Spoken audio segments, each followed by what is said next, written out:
Who's got the, Kara's got the.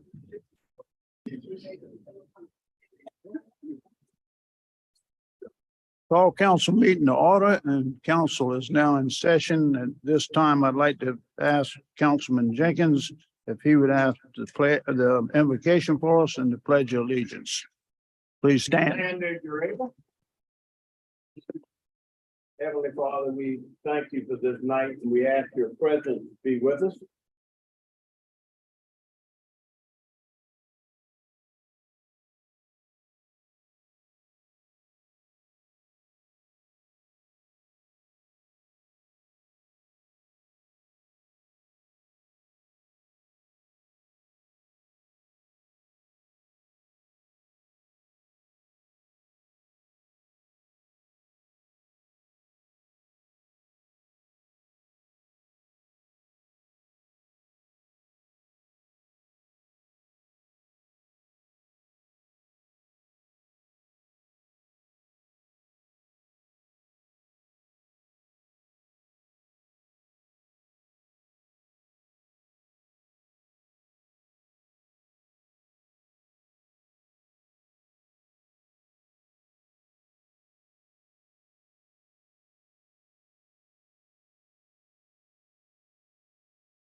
At this time, we have some proclamations, employee recognitions. Mr. Mayor, can you Yep. come down?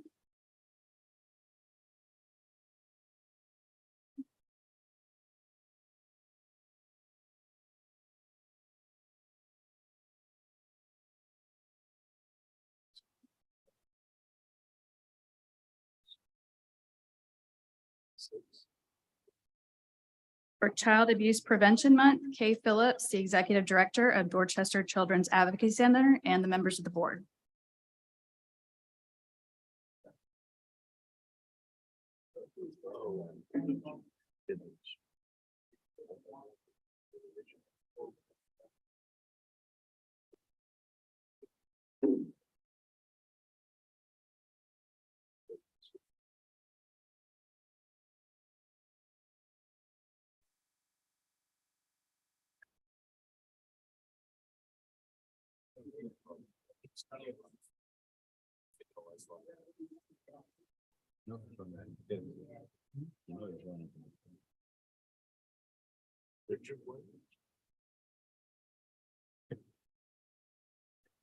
Part of the plan.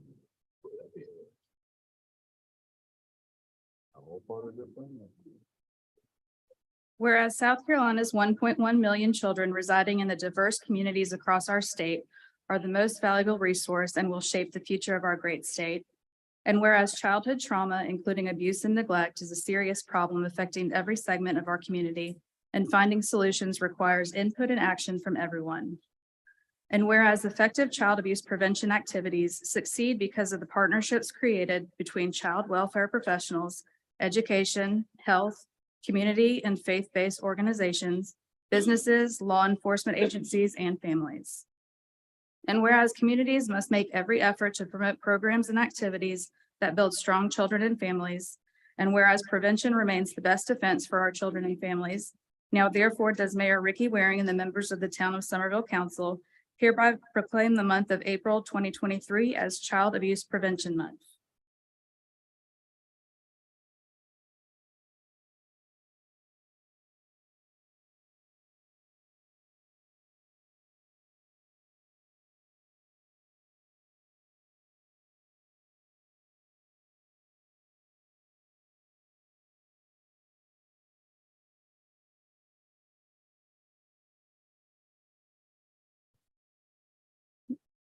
Next is Autism Acceptance and Awareness Month.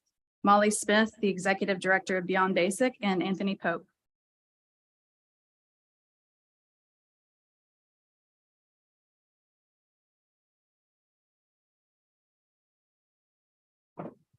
And Rhonda and Kimma.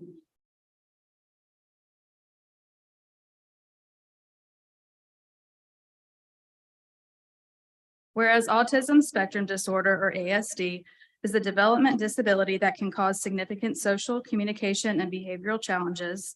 And whereas the learning, thinking, and problem-solving abilities of people with ASD can range from gifted to severely challenged. And whereas autism spectrum disorder can affect anyone regardless of race, ethnicity, gender, or socioeconomic background. And whereas early diagnosis and intervention tailored to individual needs can have lifelong benefits, easing the transition to adulthood and fostering greater independence. And whereas during the month of April, we strive to promote autism awareness, inclusion, and self-determination for all, and assure that each person with ASD is provided an opportunity to achieve the highest possible quality of life. Now therefore does Mayor Ricky Waring and the members of the Town of Somerville Council hereby proclaim the month of April 2023 as Autism Acceptance and Awareness Month.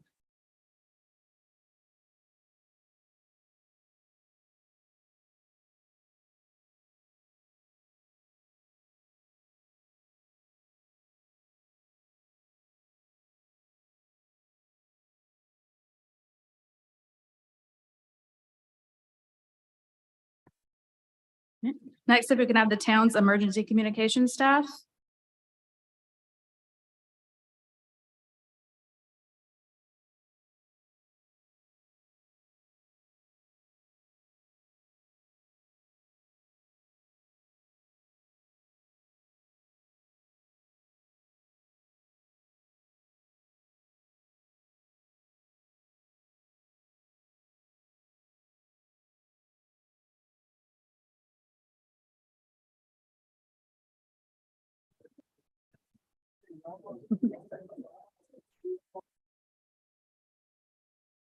Whereas emergencies can occur at any time that require police, fire, or emergency medical services. And whereas when an emergency occurs, the prompt response of police officers, firefighters, and paramedics is critical to the protection of life and preservation of property. And whereas the safety of our police officers and firefighters is dependent upon the quality and accuracy of information obtained from citizens who telephone the Town of Somerville Emergency Communications Center. And whereas public safety telecommunicators are the first and most critical contact our citizens have with emergency services.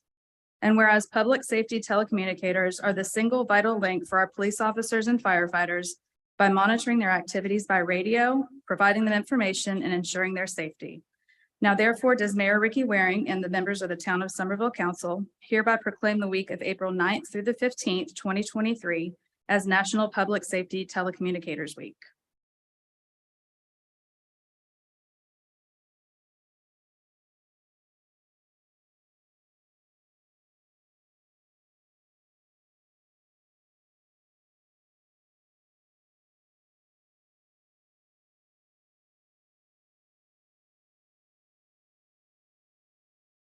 All right, Chief Waring, don't sit down yet. This is you.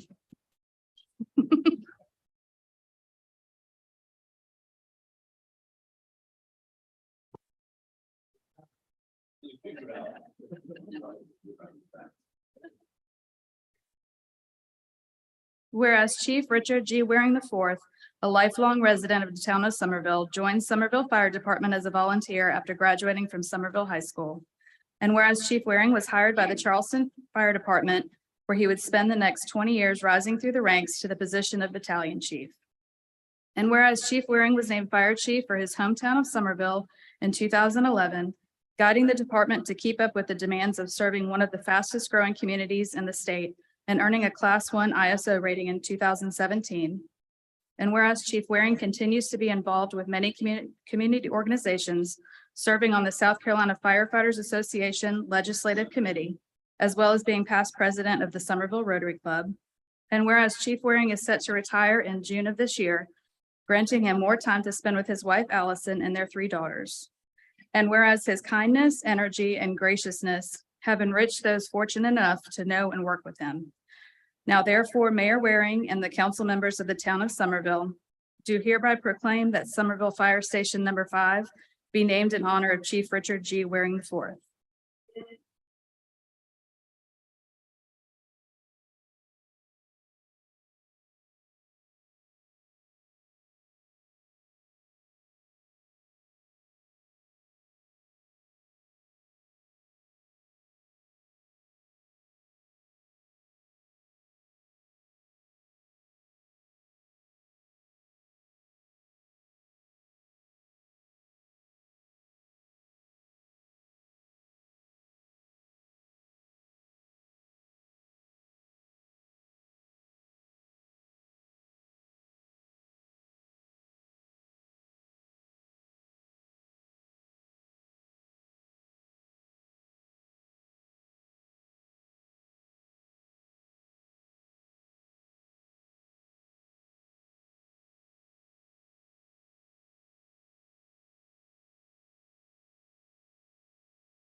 All right, now we move right into our council meeting, the audit presentation for fiscal year ending June 30th, 22.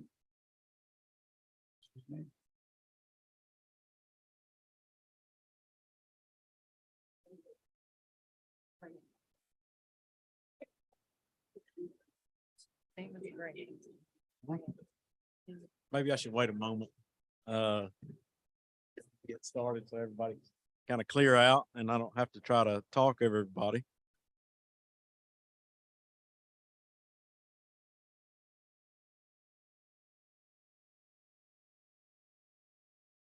Well, I'll go ahead and start if y'all are ready. I'm going to refer, well, first, thank you for having me to go over the results of the fiscal year 22 audit. And before I get started, I just wanted to mention, I'm going to refer to the document itself, which I understand you all have hard copies of and access to electronic copies. So I'll refer to some page numbers as I go, just so you don't think I'm making up numbers as we move through there. But ultimately, we have issued 3 documents in conjunction with the 22 audit. One is what we call our auditor's discussion and analysis document. It's about 30 pages long. It's got a picture of the town hall in the front if you're trying to follow along. I'm not going to spend any time going through that, but I do want to mention a couple of things about it and its purpose. One is simply to provide you all with a little information about who we are as a firm.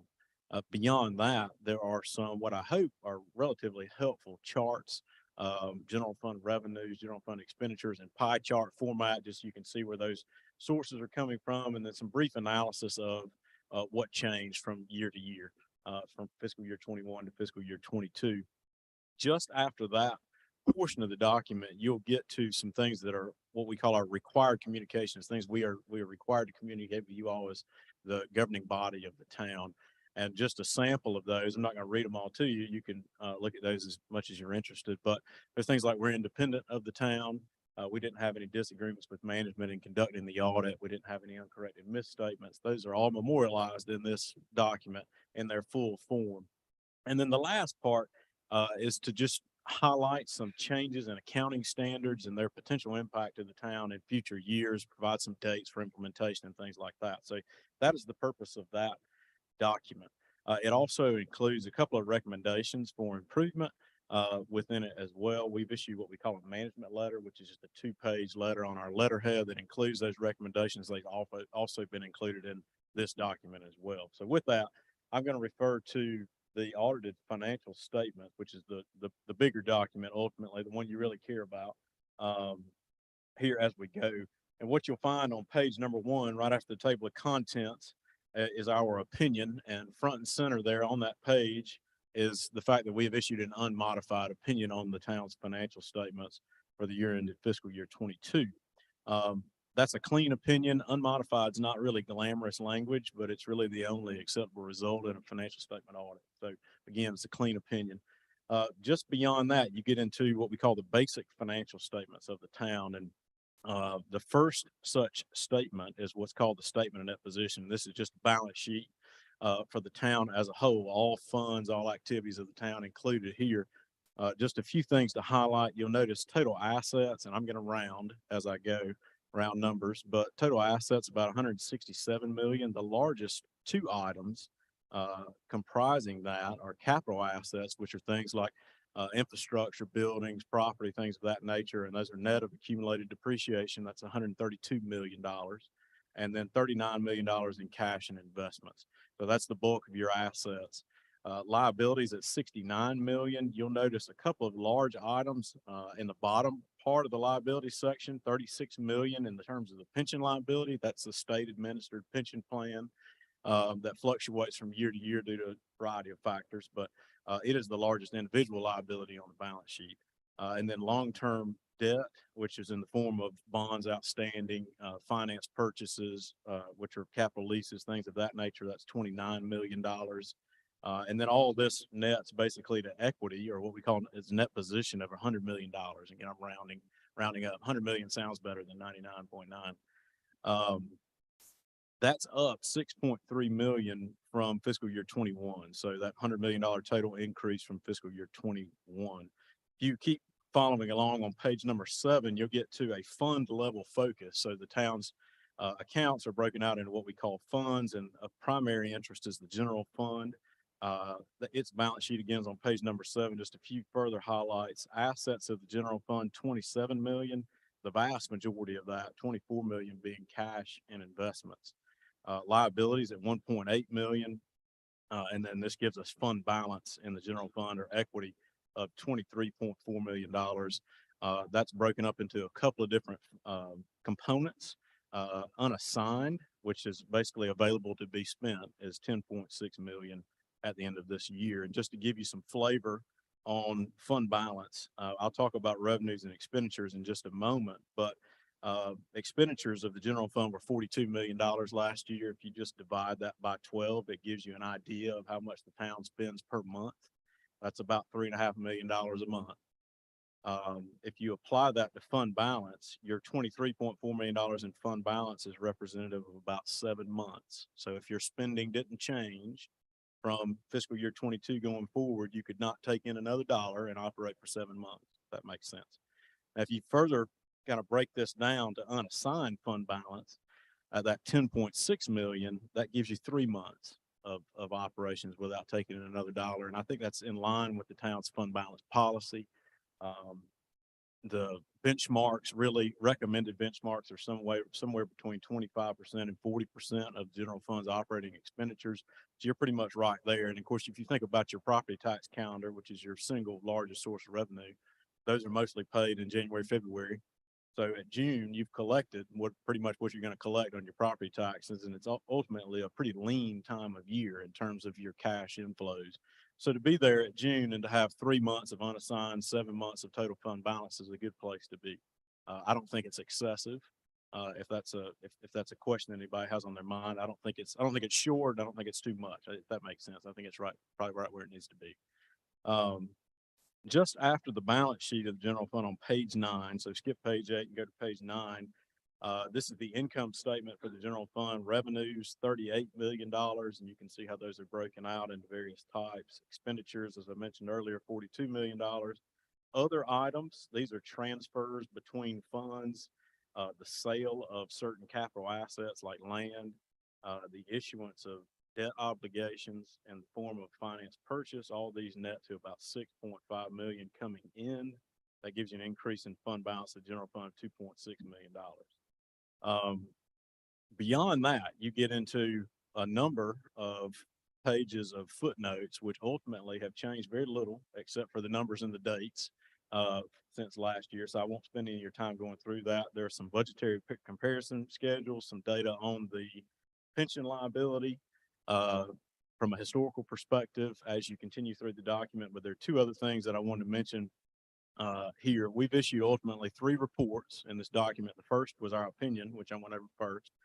The second is our report on internal controls and compliance with laws, regulations, grant agreements, so forth. This report's on page 58. It is not designed to offer an opinion, but to provide what we call negative assurance, which is to say if we notice any instances of internal control issues or noncompliance, we're required to disclose those to you all. You can note those in that report. The last item that I want to mention is the report on federal spending, compliance with federal spending requirements. The town had about $4 million in federal expenditures in fiscal year 22. The vast majority of that's the state and local fiscal recovery, ARPA legislation, but there was a community development block grant as well. That was nearly $1 million, I think, if I have that right in my mind. We're required to audit a portion of those from a compliance perspective and issue an opinion on that. We did audit $4 million of the 4.2 million total in terms of federal spending for compliance, and that we've issued an unmodified opinion on compliance relative to federal requirements, and that's on page 60. And then all of this is summarized at the very end of the document there, just in case you're interested. So I'd be happy to try to answer any questions or comments if you have any. I just want to make sure I'm looking at something right. On page 48, schedule revenues, expenditures, and changes in fund balances. Am I reading it correct that our actual revenues exceeded projections by 1.256 million? And we added to our fund balance the amount of 674 million for the year ending June 30th. Well, so yeah, we can go through that real quick. That's the budgetary comparison schedule, as you noted. The town budgeted revenues at 36.4 million, actually recognized 37.7 million. So that's that variance of 1.25. So that's more revenues than anticipated. And then your expenditures were budgeted at 43 million, actual expenditures of 41.6. So that was underspent by 1.4. And then you can note on, if you go to the next page, page 49, there's a little bit more detail with the other items that I mentioned. These basically wash out, and you get that increase in fund balance of 2.6 million. I will note though, for this year, the finance purchase obligation was issued Right. of that 2.4 million, but not all of that was spent. Correct. So that is a factor of your underspending, if that's compared to the budget. Does that answer your question? Yes, I just want to make sure I was looking at it right, because, and that was the same month we increased property taxes, and I just wonder if we'd have done that, if we'd known we were exceeding projected revenues by 1.2 million and adding 2.6 million to our fund balance. But thank you. I have a question. Does this fund balance include real estate and property that we sold? Yes, sir, it does. So that could be subtracted from this as far as operating funds. If you look back at that page 48, page 49, there's a line item there. Third item says sale of capital assets, $1.2 million. I don't know if you see that or not, but anyway, that is included in the increase in fund balance ultimately, along Okay. with all the other. So that would cut this almost in half. Right. If in the event that weren't there, sure.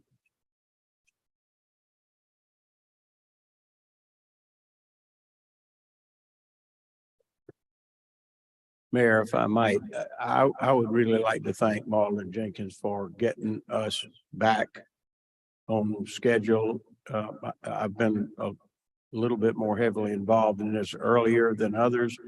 I appreciate y'all's responsiveness. I appreciate the fact that you've got us where we now know where we are, which is a nice place to be, regardless of how we all feel about it. We're there. We know everything's good, and thank you all for everything that you did. Appreciate it. I'd like to add to that. I mean, I think there's no way not to recognize our finance director, Rhonda Moore, where we found ourselves the day that she took this job, as far as knowing where we were from a budgetary standpoint. She's really done yeoman's work to get Malden and Jenkins to the point where they could tell us anything about our finances. So I wouldn't want her to go unrecognized. Yeah, I should have mentioned that too. Rhonda has certainly worked diligently over the last months. I don't know how many audits. It feels like we've done 3 audits in a year or something like that, but You did. but yeah, I mean, Rhonda is probably tired of me and our staff, but she has certainly worked diligently to get all these things completed and the necessarily filings done and meet all those challenges associated with a lack of timely financial reporting in the past. So certainly appreciate all her efforts.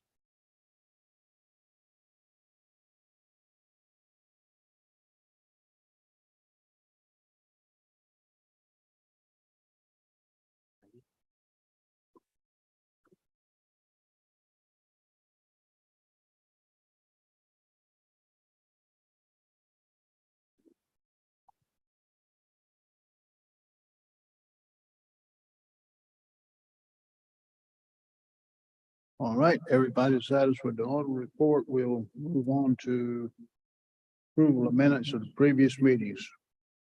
Mr. Mayor, I'd move that we approve in unison the town council meeting of March 9th, 2023, the joint meeting with Dorchester County Council, March 15th, 2023, special call town council meeting number 1, March 30th, 2023, and number 2 on March 30th, 2023, and the standing committee meetings of April 10th, 2023.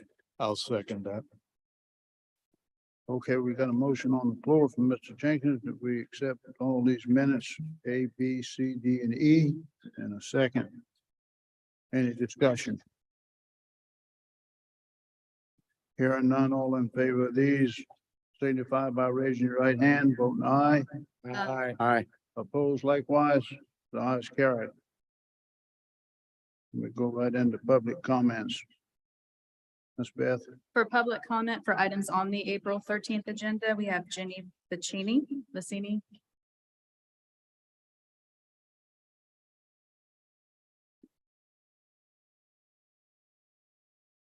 Hello, good evening, Jenny Pacini, and I am with Dorchester County Community Outreach. And I am simply here to thank you all for all the time, all the work that you've had to do to process the hopeful annexation into the town of Somerville for our project. And it is not lost on us that this has been business for you all. And we know that you all are very proud of the work that DCCO has been providing in Somerville. And we just want to give you our commitment that, we're going to continue to do what we do every day. And when we move over to Miles Jamison, whenever that happens, we will continue to serve those in our community who want to be productive members of our community. And again, I just thank you all. I've taken enough of your time. We all have, our community has, and thank you and appreciate it. Any questions that you all have for us later, we're here. Thanks. thank you, ma'am. That's all I have, Mr. Mayor. That's all you have under public comments, Yes, sir. okay? See what we got next. Okay, petitions. Petition by CVEA Somerville the Third LLC to annex TMS 22000022147 located on North Maple Street and totaling approximately 10.34 acres. Currently zoned PD, OP, Planned Development, Office Park, Industrial Park in Berkeley County, and will be zoned GB General Business upon annexation into the town of Somerville's municipal limits to be in Council District 2.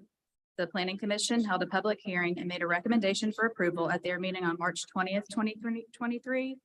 Planning and Development Committee voted to move the item to full council with a recommendation for approval at their meeting on April 10th, 2023. I'll make a motion, we approve that. Okay, we got a motion on the floor in a second that we accept this. Any discussion? Hearing none, all in favor of this, signify by raising your right hand, voting aye. Aye. Opposed likewise, the ayes carried. Under pending bills and resolutions, second and final reading of an ordinance to annex TMS number 14614000009 located on Jamison Road and totaling approximately 3.45 acres, currently zoned CG General Commercial in Dorchester County and will be zoned GB General Business upon annexation in the town of Somerville's municipal limits, and this would be in Council District 3. I'll make a motion that we approve second and final reading. Second. Okay, motion made and seconded on this. Any discussion? Here, no discussion. All in favor, signify by raising your right hand, voting aye. Aye. Opposed likewise. The ayes carried. Second and final reading of an ordinance to amend the Unified Development Ordinance 13.3.4 Tree Protection Board by more fully setting forth the authority under which the TPB was created, clarify the section under which an administrative review is appropriate, and add a new section 13.3.4C5 appeals from decisions of the TPB. The Planning and Development Committee voted to move the item to full council with a recommendation for approval at their meeting on April 10th, 2023. Make a Okay, motion that we have second and final reading. Second. Okay, we had a motion on this in a second. Any discussion? Here none, all in favor of this, signify by raising your right hand. Voting aye. Aye. Aye. Opposed likewise, the ayes carried. Second and final reading of an ordinance to amend the Unified Development Ordinance, Chapter 3, to provide an event venue use and provide for the districts in which it is allowed in Section 3.3, and to provide for the applicable conditions to allow the use in Section 3.4. I'll move second and final reading of the ordinance. I'll Second. second. Okay, motion made and seconded. Any discussion? Here none, all in favor, signify by raising your right hand, voting aye. Aye. Opposed likewise. The ayes carry. Second and final reading of an ordinance to amend the Unified Development Ordinance, Chapter 13, Section 13.8.2A4, to exclude demolition of non-contributing accessory structures. I'll make a motion. We approve that.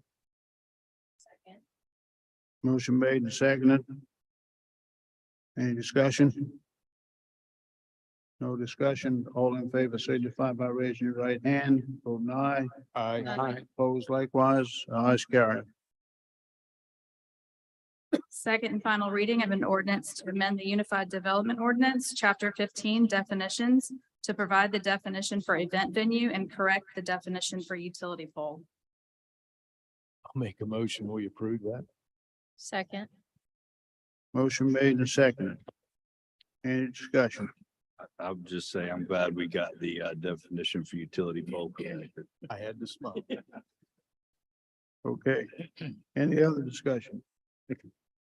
All in favor of this signify by raising your right hand. Voting aye. Aye. Opposed likewise. The ayes carry. Second and final reading of an ordinance to modify the sublease with Dorchester County for 312 North Laurel Street, known as the Faith Sellers Senior Citizen Center. I'll make a motion. We approve that. I'll second that, Mr. Mayor. Okay. Any discussion? Mr. Mayor, I just want to make sure that the is included to extend it to August 20th of 2042. Okay, I think that's what That's what the ordinance says. Yeah. But the amendments. that's what, Mr. Mayor, just a point of, we talked about doing this in 5-year increments up to the 42. Is that correct? Is that they get a 5-year lease and then we give them No. another 5 years? we just talked about going to 42 as long as the senior citizens have it. As long as they want to have it. Yeah, They need it. Okay. yeah, isn't that right? Yeah. Correct. Yeah. Yes, sir. Well, it was, Yeah. something I looked at it. When we first talked about it, we talked about 5-year increments repeatedly until they got there. But this is fine. The current, if I may, Mr. Mayor, may be recognized. The current lease expires, the termination date is in 3 years, but the county had the option to extend 5 times for 5-year intervals, which is a 28-year lease as long as they wanted it. I'm not real sure why the county wants this amendment, but there are no longer any extensions, 5-year or otherwise. This amendment would end the lease in 20 years and actually cut off 8 years that the county could tie the building up. So I don't have any idea why they want it, but I'm more comfortable with the current arrangement and tend to vote against it. Well, that's what I was referring to. At least they clarified it. I got you. Any more discussion? Okay, all in favor of this signify by raising your right hand, voting aye. Aye. Opposed likewise? Okay, Bill opposes. Okay, the ayes carry. For introduction of bills and resolutions, first reading of an ordinance to amend Chapter 8, Article 2, Section 8-42, to exclude business licenses for insurers, insurance brokers, and telecommunication from the 1-month interest-free grace period for non-payment of business license taxes. I'll make a motion. We get first reading. I'll second. Any discussion? Here, no discussion. All in favor of this signify by raising your right hand, voting aye. Aye. Opposed likewise? The ayes carry.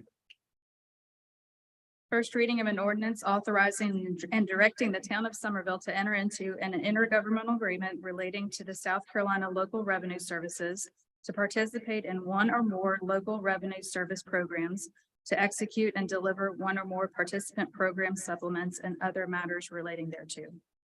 I'll make the motion that we approve this. Second. Any discussion? No discussion, all in favor, signify by raising your right hand. Aye. Aye. Aye. Opposed likewise. Ayes carried. First reading of an ordinance to rezone TMS number 232-0002-131, located on Maryview Drive and Angus Drive, approximately 12.983 acres and owned by Invesco LP, from LI Light Industrial to GB General Business, Council District 2. I'll The make pla- a motion, we approve that. Second. Okay, we've got a motion and a second. Any discussion? Here, no discussion. All those in favor of this, raise your right hand. Vote aye. Aye. Opposed likewise. The ayes carry. Under miscellaneous, authorization for town administrator to sign a memorandum of understanding between the town of Somerville and the commissioners of public works of the town of Somerville to allow exemption from the town's tree protection ordinance for removing trees within SCPW's easements for the UDO section 8.2.1.c.5. Make a motion that we approve this. Second. Okay, motion made and seconded. Any discussion? No discussion. All those in favor signify by raising your right hand. Vote aye. Opposed likewise. The ayes carry. Authorization to issue a purchase order to OC Welsh Ford in the amount of $59,580 for the purchase of a 2022 Ford F-250 for the fire department. Funds to come from fire department vehicles and rolling equipment, and it's to be reimbursed by insurance. Motion to approve. Second. Motion made and second. Any discussion? No discussion. All those in favor of this purchase signify by raising your right hand. Vote aye. Opposed likewise. The ayes carry. Okay, public comments. Linda Wetzel.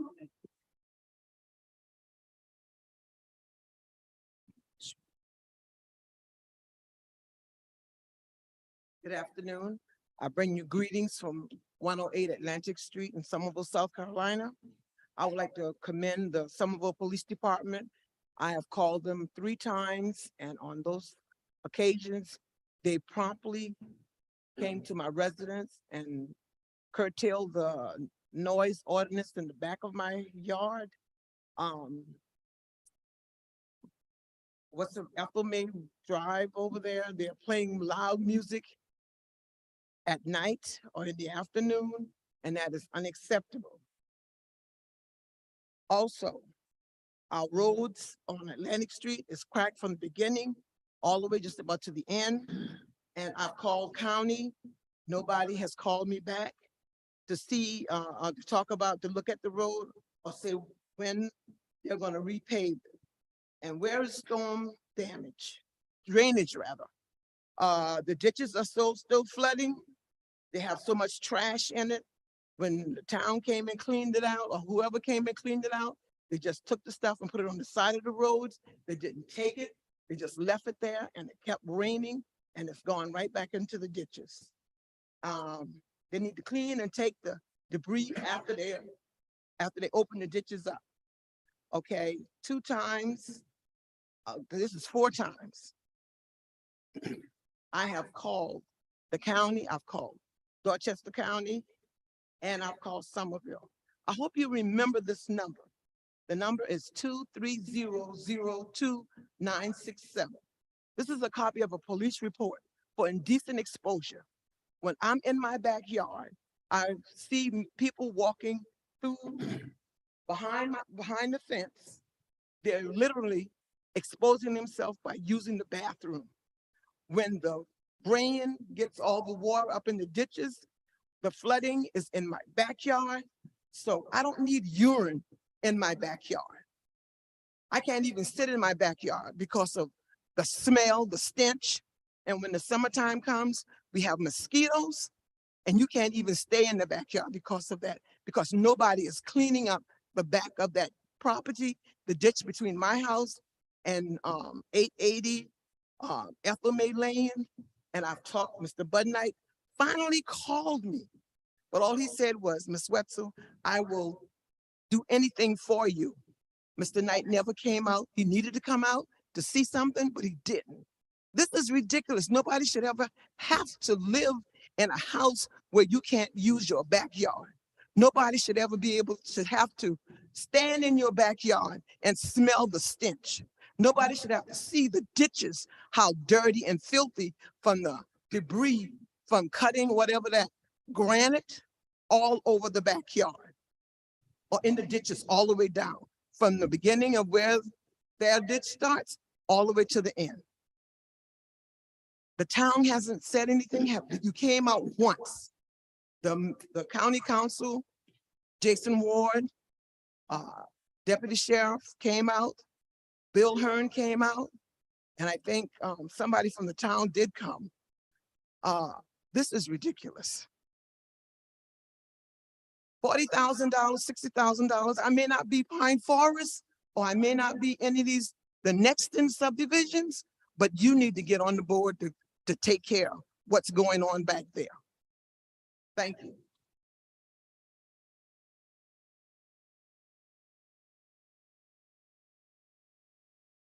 Jason Fernandez.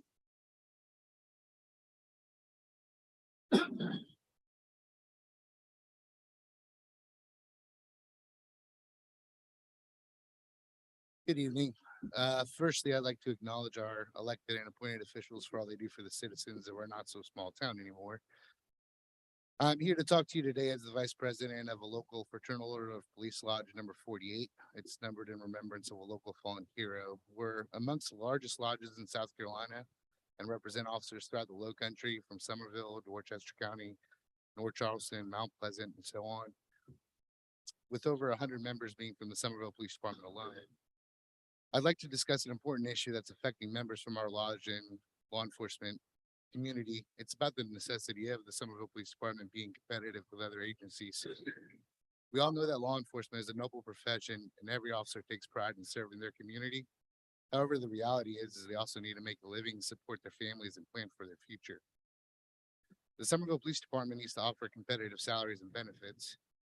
And unfortunately, at this time, the low wages and lack of benefits are posing a significant problem, which might affect the ability to continue providing the best quality law enforcement that we have. When we look at the numbers, data shows starting salaries at several agencies around us are significantly higher. For instance, City of Charleston starts off at about 55,000. Ours is about 43. Similarly, the Isle of Palms is at 47. Charleston County Sheriff's Office is at 49. South Carolina Highway Patrol is at 49. And as of the beginning of July 2023, most state agencies will go to a starting salary of 58,000. North Charleston, which is a 5-minute drive from here, starts at about a little over 50,000. To add to the salary, several departments offer attractive incentives such as tuition reimbursement, sign-on bonuses, retiree health benefits, step increases, 401k matches on top of force contributions. And those are all things that the Somerville Police Department does not provide.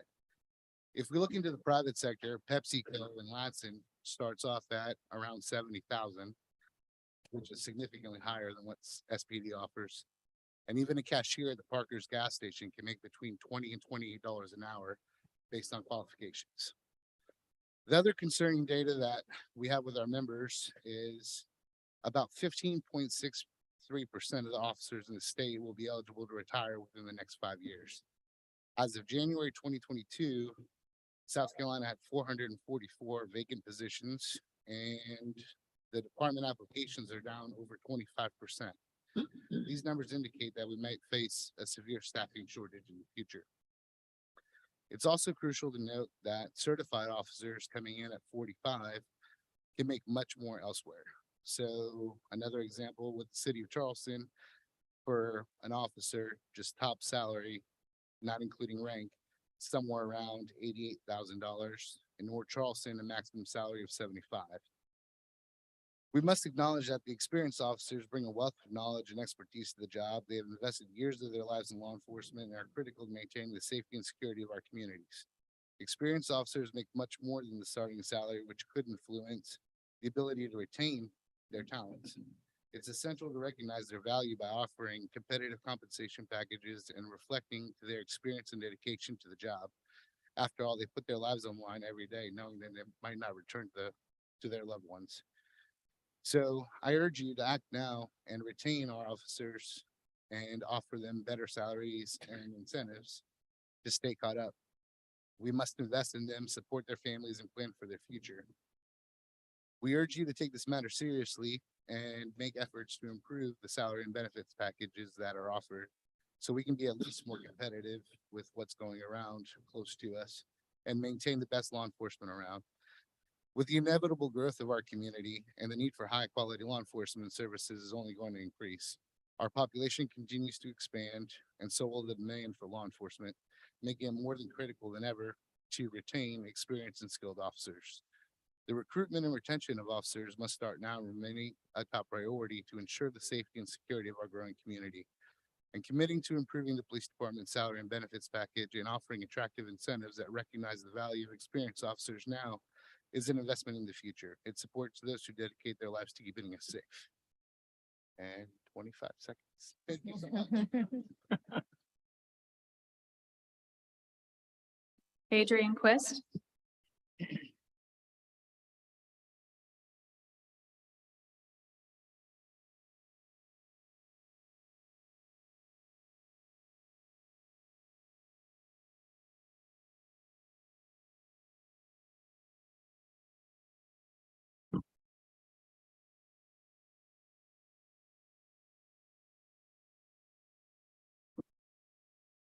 Good evening, Mayor and members of council.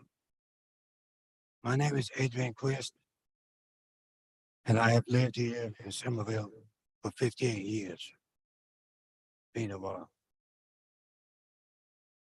With all the local proposed developments being discussed and all the tree cutting taking place, my topic tonight is fuel to the fire in Somerville. My comments tonight involve both town and county councils. So if the shoe fits, you wear it. By being a Somerville resident for 58 years, I'm sick and infuriated by three major developments, not including the Parkway extension, that are being discussed, which will drastically change Somerville as we currently know it today. The county's proposal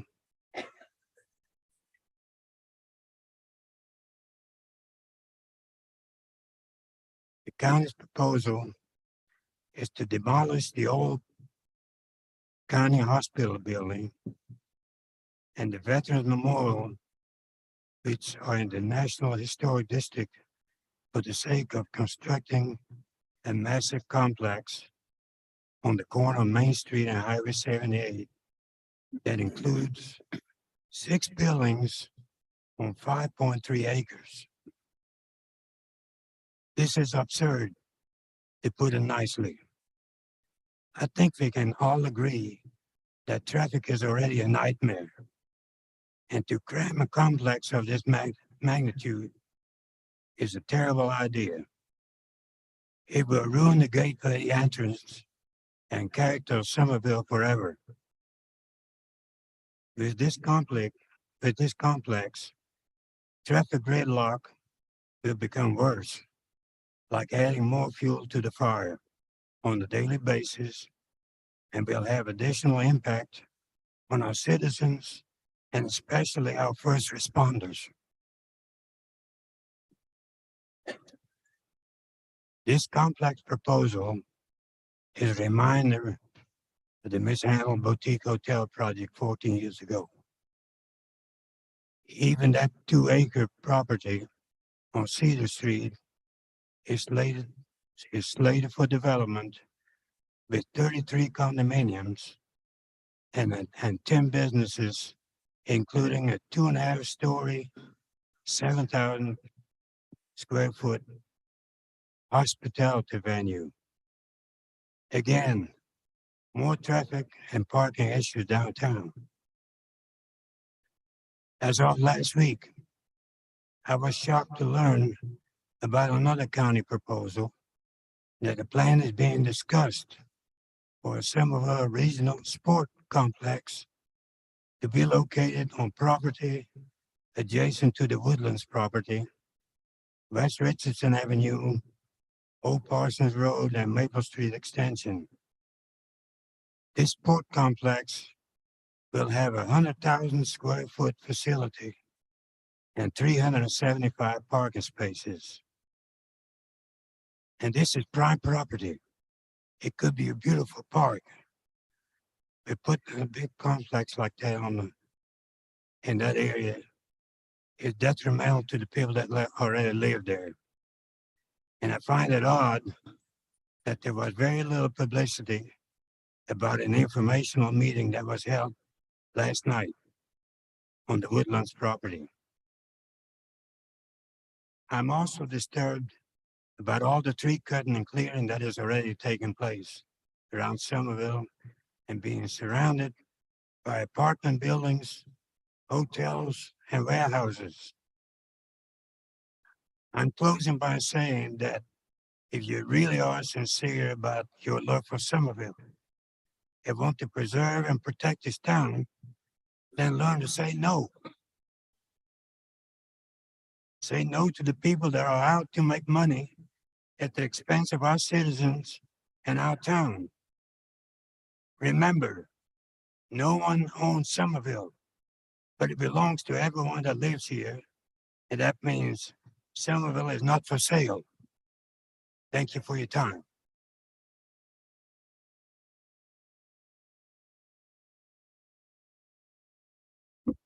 Frank Harris.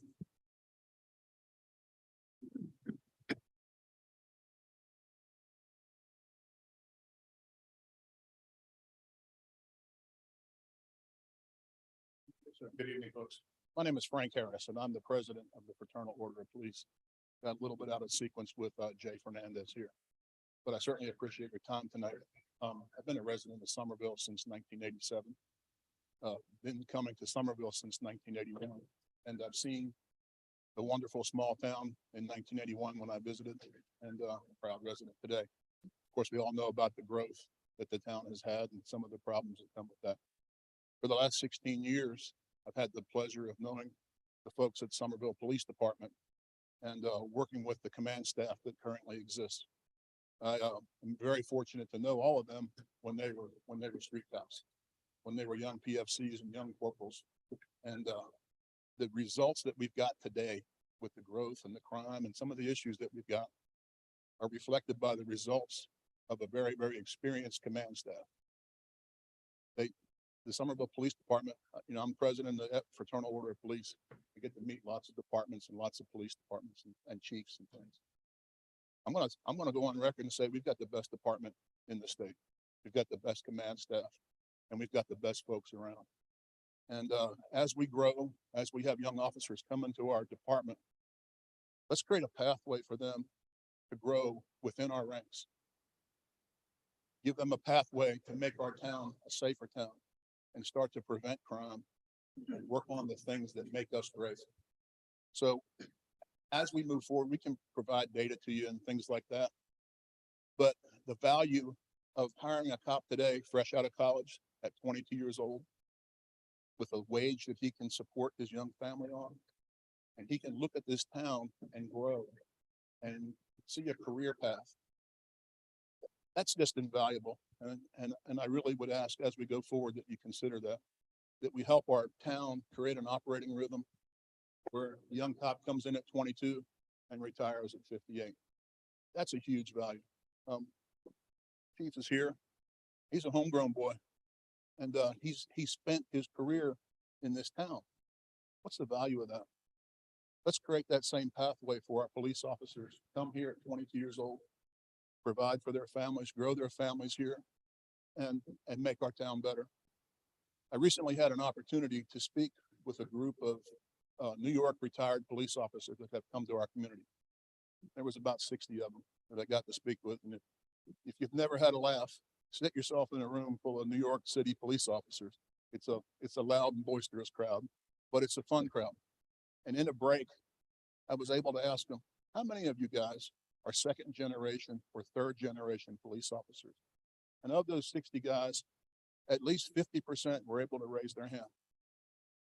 That's a big deal because that creates a culture where the father's teaching the son, the father's teaching the daughter about a career in law enforcement. And that only impacts our communities in a much better way. So we've got a great town. Let's give our great police department the resources to create a pathway to grow homegrown officers. Let's create retention within our ranks. Wouldn't it be great if we could say that we started off with 10 PFCs and now we've got 10 PFCs that have grown and are now candidates for a police chief? Of course, that's a long ways down the road, but long ways down the road happens pretty quick, doesn't it? So listen, thank you for your time. Look forward to working with you in the future. Please don't hesitate to let us know if we can help. Thank you. Peter Gorman.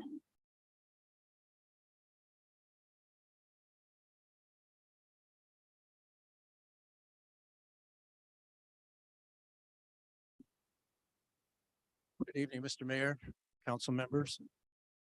I'd like to add my voice to those who are expressing opposition to the county proposal to redevelop the hospital site on North Main. This a proposal was presented to you at the joint workshop last month. The question that many of us are asking is, how did it get this far along without us hearing about it? I have not been able to find any recorded votes at the county level or at the town level on this issue. The answer is complicated, but most simply, recent changes in our zoning ordinance and our comprehensive plan encouraged mixed residential and commercial development in certain areas. That led the town adopting a TIF in 2022 that encouraged mixed-use development in a blighted area. And you have to declare the TIF area blighted in order to qualify under state statute. This includes the old hospital block, but it did not specifically call for demolition. County pounced on that to justify a full mixed-use residential commercial development that maximized their profit by selling the land and demolishing the hospital while producing needed TIF revenues. So the question remains, what is the traffic impact at that location? And can the existing building be preserved? What little we know about it is in the county website and Councilman Friddle's Facebook page. Councilman Friddle at one point said the developer chosen told him that the project was only economically feasible if the hospital building was demolished. So accommodating mixed use development and preservation seems incompatible. Second, the county release says, quote, the county recognizes the BAR responsibility in assisting the developer with assuring that their final development plans complement the historic character of downtown. Well, the county has it backwards. It is not the responsibility of our BAR to assist the developer, such as finding ways to demolish the building, but it is the responsibility of the developer and ultimately the county sponsoring this project to accommodate our ordinances and our desires of our town citizens to protect and preserve our historic district. Looks to me like the tail is wagging the dog. Several of you were here on this council when the BAR hearings were held on Boutique Hotel back in 2014 and 2015. Through FOIA and discovery, we found the BAR engaged in secret meetings and other illegal behavior that resulted in a lawsuit. Let's not repeat that mistake. If there are public BAR hearings, and there must be if there's a permit requested for demolishment, we ask that it be done with transparency and the opportunity for lots of public comment. Thank you. Hayward Hudson.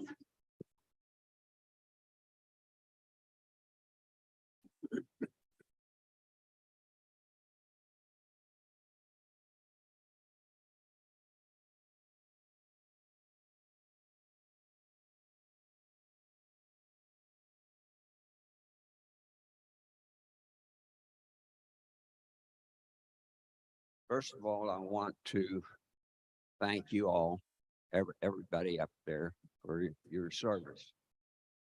And I mean that sincerely. And it was truly heartwarming to see you, Mr. Mayor, and your son. Both of you have given such great service to Somerville, and I can appreciate that. So thank you very much, all of you. But I am concerned and disturbed by recent events in Somerville and out of Somerville, and actions by members of town council and county council, considering plans to sell the county services building.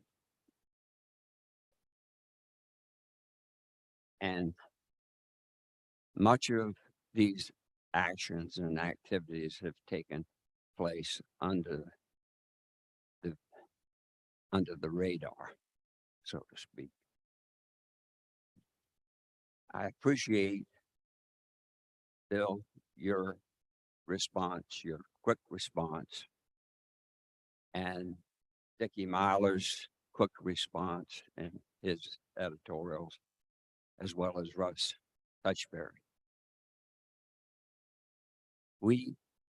Every member of town council should be opposed to this. This is the third time that I have had this challenge come up. In 1990, we beat it with a petition. In 1992, beat it with wit. And now in 2012, we had to fight it again.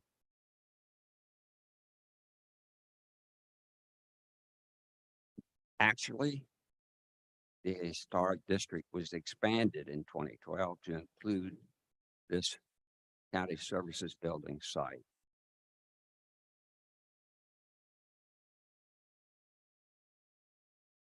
Now, the BAR made the recommendation in 2012, and the Somerville Preservation Society supported that recommendation. Many of the BAR members in 2012 are still on the BAR today. And I might add, many of you are still on town council today that voted to expand the historic district. Why are you even considering destroying that building and desecrating the Veterans Memorial? If you do, you will be the worst hypocrites in this world. I know why you're trying to sell that. Why the county council is trying to sell it. It's all about money. And that meeting last night resulted from certain members on Somerville Town Council and County Council playing with the assets that belong to the people of Somerville, not you. And we've got to get council members out of the business of redevelopment. These are resources that belong to the people of Somerville, not you. And if you are going to be involved in development, then you're really treading risky territory, because you run the risk of ethics violations.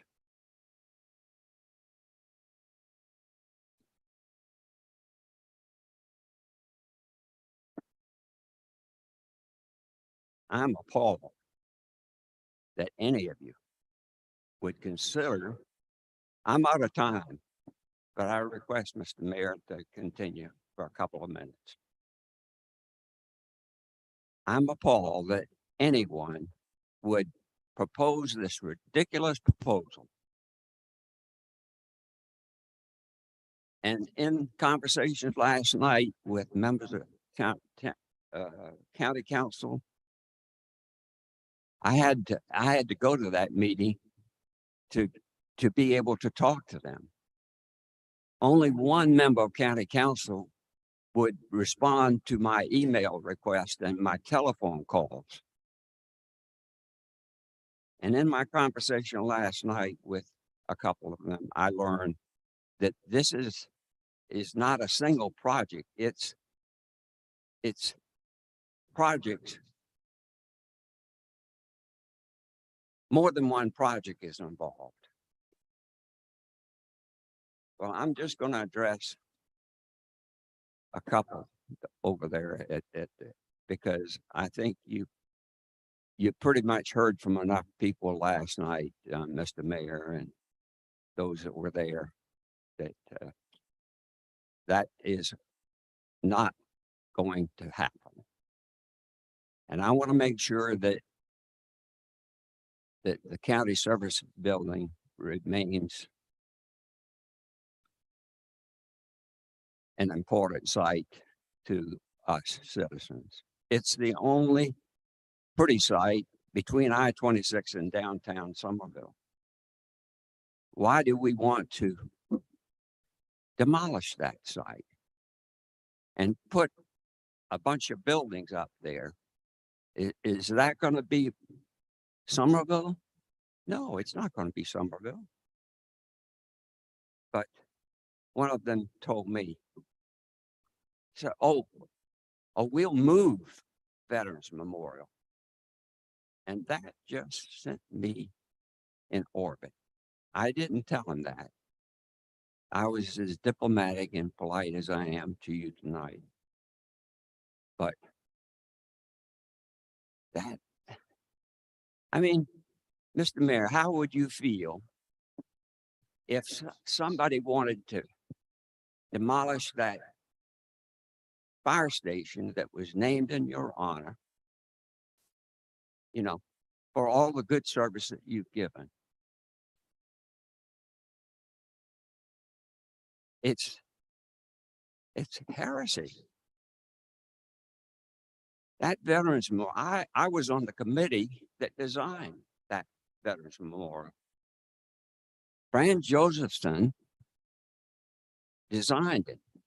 She was on a group that deciphered the code during World War II that helped us win the war. She was on a project, it was called the Enigma Project, that was so super secret that it wasn't revealed by her that she worked on that. I knew about it because when I was at the War College in 1979, they asked me to write the history of the Enigma Project. And you want to desecrate a memorial? Jerry Musselman was on that committee. He just died. He gave all kinds of service to this community. I'll tell you,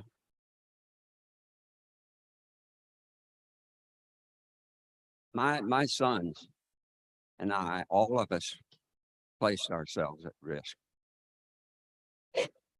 in 3 wars. And one of my sons it has 100% disability.